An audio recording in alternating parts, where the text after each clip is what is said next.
BJP ఎంపీల షోపు top రాజకీయాలు తెలంగాణకు అన్యాయం. కాంగ్రెస్ ఎమ్మెల్యే మధుసూదన్ రెడ్డి కేంద్ర ప్రభుత్వం ప్రవేశపెట్టిన కేంద్ర బడ్జెట్లో తెలంగాణ రాష్ట్రానికి తీవ్ర అన్యాయం జరిగిందని, తెలంగాణ రాష్ట్రం నుండి గెలిచిన బీజేపీ ఎంపీలు కేవలం షోపు టాప్ రాజకీయాలు చేస్తూ ఉన్నారని, బీఆర్ఎస్ బీజేపీ ఒకే గూటి పక్షులుగా ఉన్నాయని, వీరిద్దరూ కలిసి కుమ్మక్కై తెలంగాణకు అన్యాయం చేస్తున్నారని మహబూబ్ నగర్ జిల్లా కాంగ్రెస్ పార్టీ అధ్యక్షులు దేవరకద్ర ఎమ్మెల్యే మధుసూదన్ రెడ్డి ఆరోపించారు. కేంద్ర ప్రభుత్వానికి వ్యతిరేకంగా సోమవారం మహబూబ్ నగర్ జిల్లా కేంద్రంలో కాంగ్రెస్ పార్టీ ఆధ్వర్యంలో నిర్వహించిన నిరసన కార్యక్రమానికి ఎమ్మెల్యేలు ఎన్ఎం శ్రీనివాస్ రెడ్డి, మధుసూదన్ రెడ్డిలతో పాటు కాంగ్రెస్ పార్టీ శ్రేణులు హాజరయ్యారు.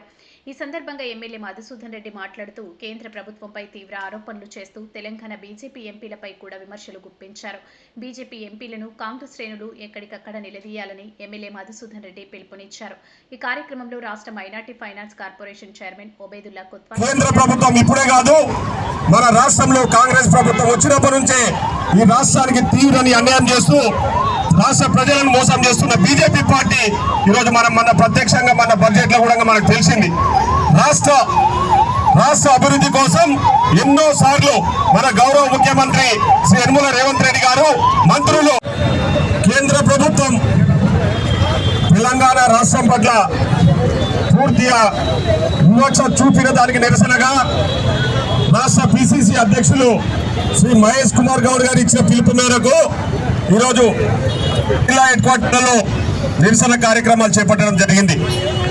ఈరోజు మన మహబూబ్ హెడ్ క్వార్టర్లో కూడా ఇక్కడ ఈ నిరసన కార్యక్రమం చేపడతా ఉన్నాం. ఈ నిరసన కార్యక్రమంలో నాతో పాటు స్థానిక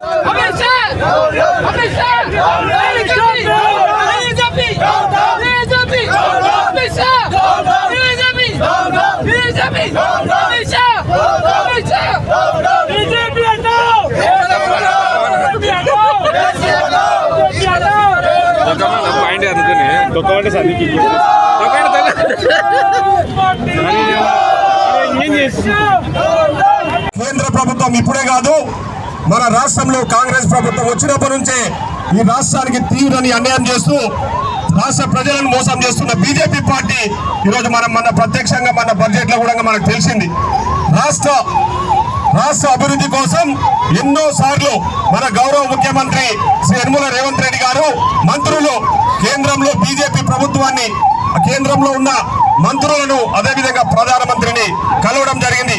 ప్రధానమంత్రి గారు తెలంగాణ రాష్ట్రానికి వచ్చినప్పుడు మీరు మా బడే బాయ్ మాకు అన్ని రకాలు కూడా సహాయ సహకారాలు అందించని చెప్పేసి ఆ రోజు ముఖ్యమంత్రి మాట్లాడడం జరిగింది. అంటే కేంద్రంతో సఖ్యత ఉంటే ఖచ్చితంగా మాకు నిధులు వస్తాయనే ఆలోచనతో మన గౌరవ ముఖ్యమంత్రి ఎన్నో సార్లు కేంద్ర మంత్రులు కావాలని పూరితంగా బీజేపీ ఈరోజు రాష్ట్రాన్ని అన్యాయం చేయాలని, తెలంగాణకు అన్యాయం చేయాలని, తెలంగాణ ప్రజలను మోసం చేయాలనే ఆలోచనతో ఈరోజు బడ్జెట్ లో నిధులు కేటాయించకుండా తీవ్ర అన్యాయం చేస్తూ తెలంగాణకు అన్యాయం చేసింది. కాబట్టి ఈ రోజు మేము పెద్ద ఎత్తున నిరసన కార్యక్రమం తెలియజేస్తాను.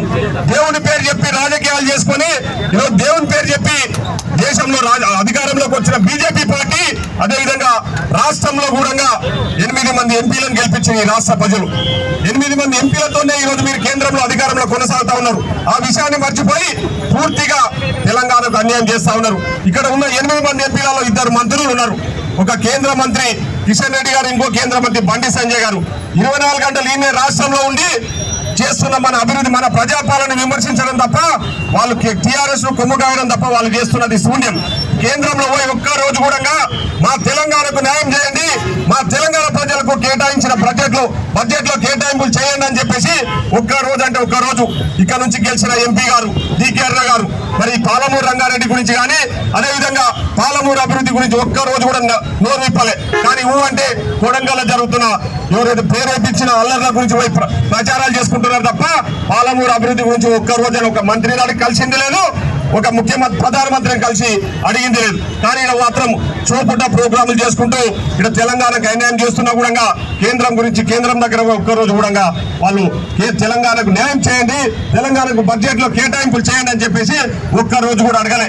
ఈరోజు జిఎస్టీ రూపంలో, ఇదే విధంగా కేంద్రంలో పన్నుల రూపంలో మనం పెద్ద ఎత్తున లక్షల రూపాయలు చెల్లిస్తున్నాం కేంద్ర ప్రభుత్వానికి. కానీ మనకు మాత్రం గుండు సున్నా ఇచ్చి ఈరోజు రాష్ట్ర ప్రజలను మోసం చేసిన ఈరోజు బీజేపీ పార్టీ.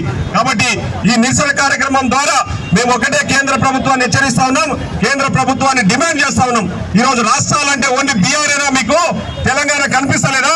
బీఆర్, ఢిల్లీ, తర్వాత ఆంధ్రప్రదేశ్. ఎందుకంటే ఆ రెండు రాష్ట్రాలను కాపాడుకుంటే ఆ రెండు రాష్ట్రాల ద్వారా అధికారంలో కంటిన్యూగా కొనసాగవచ్చు అని చెప్పేసి బీజేపీలు ప్రయత్నం చేస్తా ఉన్నారు. అడగకుండా ఈరోజు ఆంధ్రప్రదేశ్ కు బీఆర్ కు నిధులు కేటాయిస్తూ మిగతా రాష్ట్రాలకు, కాంగ్రెస్ పాలిత రాష్ట్రాలకు అన్యాయం చేస్తున్న బీజేపీ పార్టీకి వ్యతిరేకంగా ఈరోజు ఈ నిరసన కార్యక్రమం చేపడతా ఉన్నాం. తప్పకుండా కేంద్రము దిగొచ్చి రాష్ట్రానికి నిధులు కేటాయించే వరకు మేము ఈ నిరసన కార్యక్రమాలు అనేటివి కంటిన్యూ చేస్తామని చెప్పేసి బీజేపీ ఎంపీలకు ఇప్పటిదాకా మా యూత్ కాంగ్రెస్ అధ్యక్షుడు చెప్పినట్టు ఎక్కడ పడితే అక్కడ బీజేపీ ఎంపీలను అడ్డుకోవాలని చెప్పేసి ఈ సందర్భం కోరుతా ఉన్నా. ఏం ముఖం పెట్టుకొని మీరు ప్రజలకు తిరుగుతా ఉన్నారు? ఈరోజు తెలంగాణకు తీవ్ర అన్యాయం చేస్తే ఒక్కరంటే ఒకరు మాట్లాడు. ఈరోజు టీఆర్ఎస్ అడుగుతా ఉన్నాం, మీరు అంటే మా మీద విడుచుకుపడతా ఉన్నారు కదా. ఈరోజు టీఆర్ఎస్ బీజేపీ మన రాష్ట్రానికి మోసం చేస్తే ఎందుకు మీరు వచ్చి మాట్లాడతలేరని చెప్పేసి ఈ సందర్భంగా నేను గుర్తు చేస్తా ఉన్నా. మీరు అడగారు, ఎందుకంటే మీరు వాళ్ళు ఇద్దరు ఒకటే. మీరు కొల్లీడు కావడం వల్లే, మీరు కలవడం వల్లనే, ఈరోజు మీరు ఓట్లు వేయడం వల్లనే, బీఆర్ఎస్ ఓట్లు వేయడం వల్లనే ఈరోజు బీజేపీ వాళ్ళు 8 సీట్లు గెలిచిన విషయం అందరికీ కూడా తెలుసు. కాబట్టి సమస్య వచ్చినప్పుడు, ప్రాబ్లం వచ్చినప్పుడు మీరు ప్రజల పక్షాన ఉండకుండా బీజేపీ పక్షాన ఈరోజు బీఆర్ఎస్ పార్టీ పనిచేస్తా ఉంది. కాబట్టి ఈరోజు మేము అడుగుతా ఉన్నాం, మేము పోరాటం చేస్తా ఉన్నాం. మేము అధికారంలో ఉన్నా కూడా మేము కేంద్రానికి వ్యతిరేకంగా ఈరోజు పోరాటం చేస్తాము. ఈ పోరాటంలో ఈరోజు బీఆర్ఎస్ వాళ్ళు ఎందుకు వస్తలేరని చెప్పేసి మేము అడుగుతా ఉన్నాం. అంటే వాళ్ళు ఒకటే ఆలోచన, వాళ్ళకి పదవి ఆకాంక్ష తప్ప ప్రజల ఆకాంక్ష పడ్డదు. కాబట్టి ఈరోజు కాంగ్రెస్ పార్టీ ప్రజల పక్షాన పోరాటం చేస్తూనే ఉంటుంది. నిధులు వచ్చే వరకు కూడా ఈ నిరసన కార్యక్రమాలన్నీ కంటిన్యూ చేస్తామని చెప్పేసి తెలియజేసుకుంటూ మరొకసారి ఈ నిరసన కార్యక్రమంలో పాల్గొంటున్న ప్రతి ఒక్కరికి కూడా పేరు పేరున ధన్యవాదాలు తెలియజేసుకుంటూ సెలవు తీసుకుంటాము. Thank you.